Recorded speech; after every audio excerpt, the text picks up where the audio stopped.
This right here is a developing country, or rather this is a person from a developing country. He seems pretty happy here, but he's plagued by a number of problems. The first of these is food, or rather the lack of it. Money, not enough money to purchase what he needs, overpopulation, and too few resources. Lack of jobs. Inequality for women, war and political instability, and finally, environmental degradation and climate change. All of these problems lead to new ones.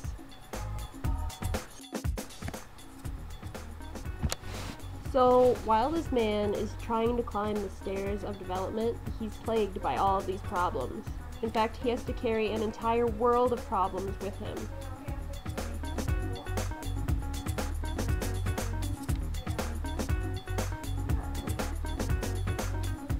It's not easy. So how do we solve this man's problems? Well, one idea that persists throughout many discussions is to increase his level of education. With education, this man can solve so many of his own problems.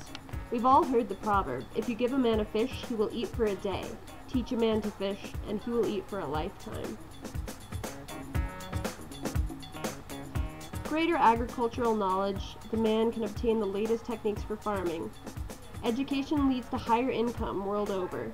Higher education for women leads to lower birth rates and more jobs in the workforce. Women with education have more personal autonomy.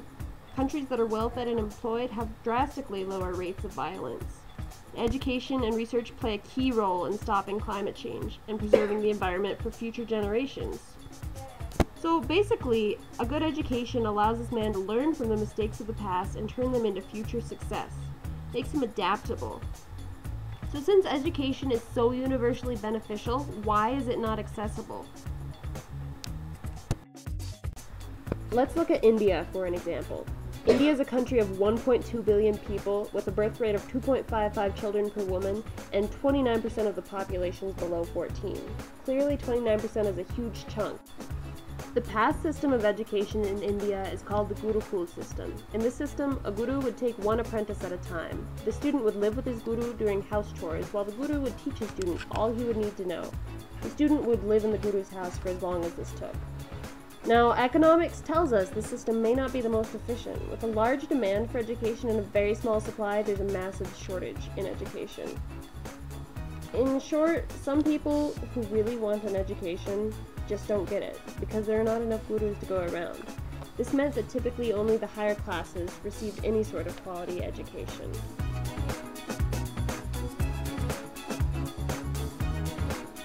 So when did the Gurukula system end? Well, it starts in 1619, when the British began to occupy India, primarily for trade reasons. India ended up being one of Britain's most valuable colonies, and the British irrevocably changed the Indian governance system.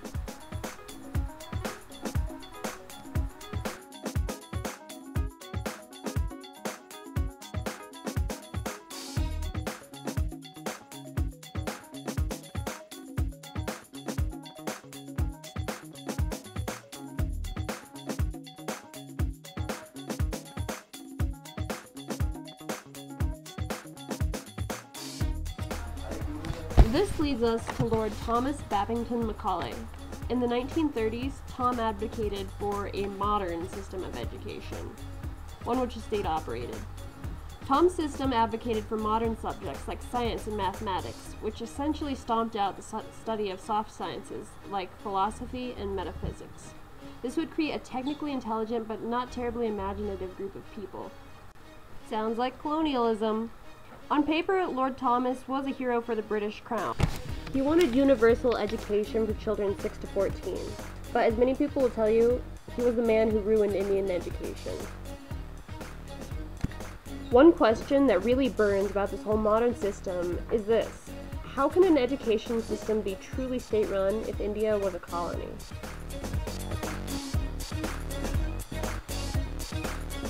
This brings us to the year 1952.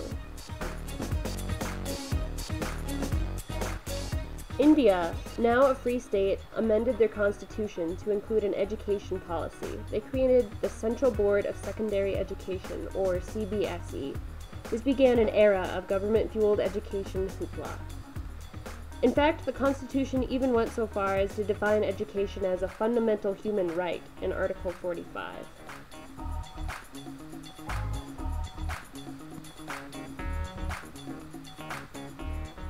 So, how well is the Indian education system working? To analyze this, we will travel 61 years through time into 2013 and the truly modern system of education. This is not to be confused with Tom's modern system.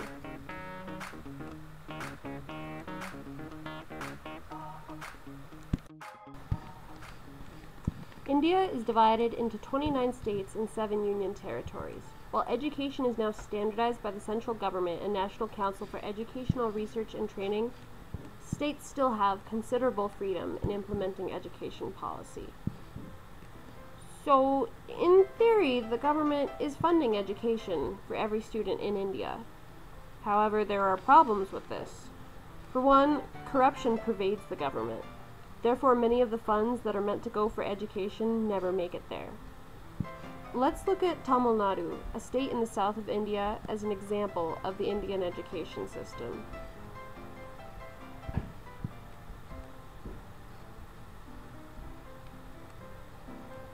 In Tamil Nadu, 99.5% of children ages 6 to 10 attend school, yet an amazingly small percent of these children pass the test to enter secondary school, and only 10% go to college. So why are these kids going to school in the first place? There are many motivations. The first is the hope that the kids will someday get a good job and earn the family wealth and renown.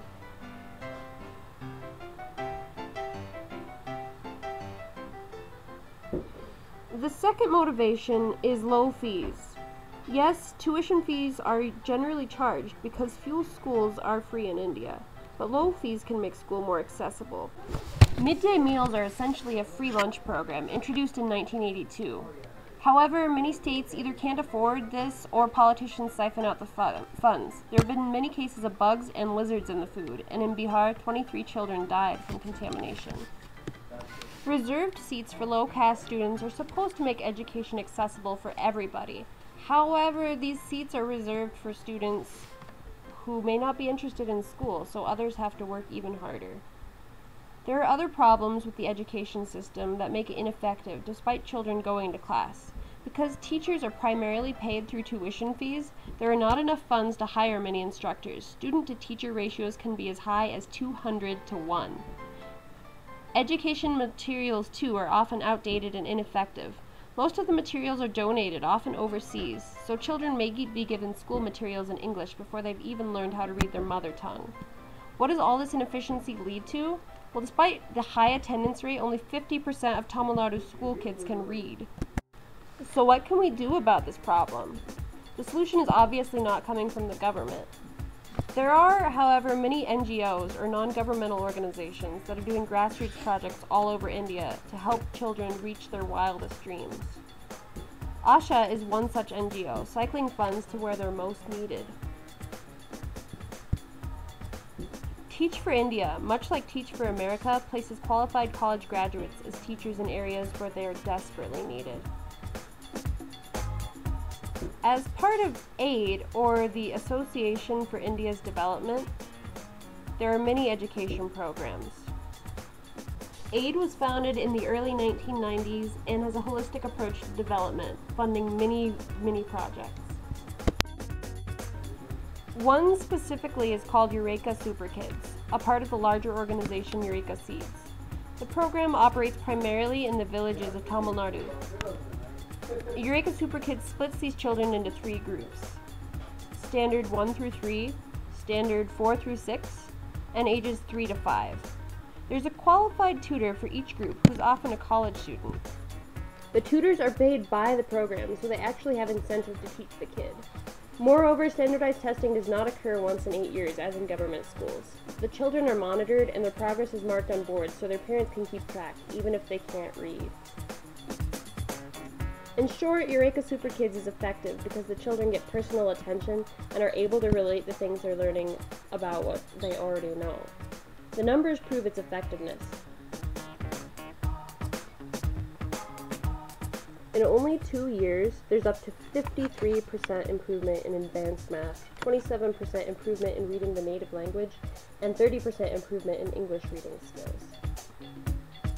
Also, since the materials are coordinated with the children, they learn their alphabets through mangoes rather than macaroni and cheese.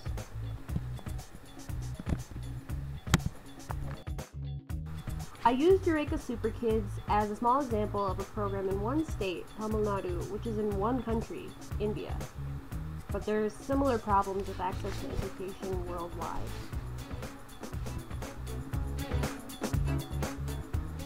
Many of these problems are focused on girls, who are often viewed as unworthy of an education. Point is, we can't have equality or development until every child has the access to an education. Obviously, not every child will choose to pursue the highest levels of education, but the important part is that the child had a choice. Because without choice, we can't make progress. Without choice, we can't change the world. Without choice, we surely cannot thrive.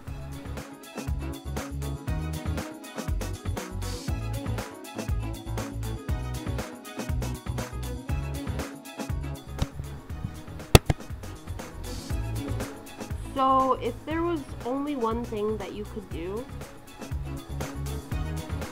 what would you choose to do? I would choose to become educated. You can educate yourself, educate others around you, advocate for education rights, make education a topic of conversation, rather than considering it an inevitability. Learn about what children face around the world and find your passion. Get involved with an organization that focuses on education. Spread the word, travel, or don't. It's your choice. But remember that somewhere, a child is being deprived of that same choice.